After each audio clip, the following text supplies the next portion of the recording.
السلام عليكم ورحمة الله تعالى وبركاته. داوديال كسو دوادا channelkeena Sooyaalka Media qodobadeena ugu waaweyn maanta waxa ay kala yihiin 6 qof oo ku dhintay diyaarad ku dhacday garoonka Bardaale. qodobadaas oo faahfaahsan ayaad maqli doontaan. magacaygu waa Maslax Nasiib. fadlan hadaan u cusub tahay channelkan subscribe noo saar si aad ula socoto wararkeena iyo warbixinadeena ugu dambeysay adigoo maadsan. haatan kusoo dhawaada warkii faahfaahsan. 6 qof oo saarnaa diyaarad sidee xamuul ayaa ku dhimatay kadib markii diyaaraddaasi ay ku dhacday meel dhow garoonka diyaaradaha ee magaalada Bardaale.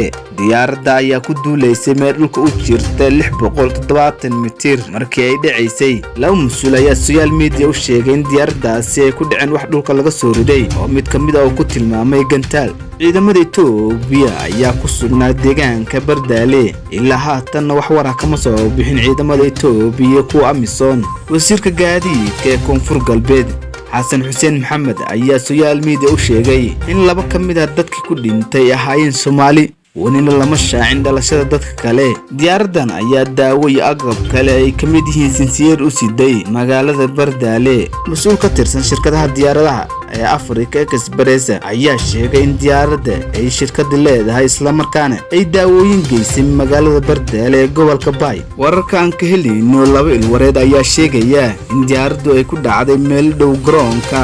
diyaaradda ayaa ka soo kacday magaalada Muqdisho iyadoo sii gaartay magaalada Baydhabo kadibna u gudubtay magaalada Bardaale.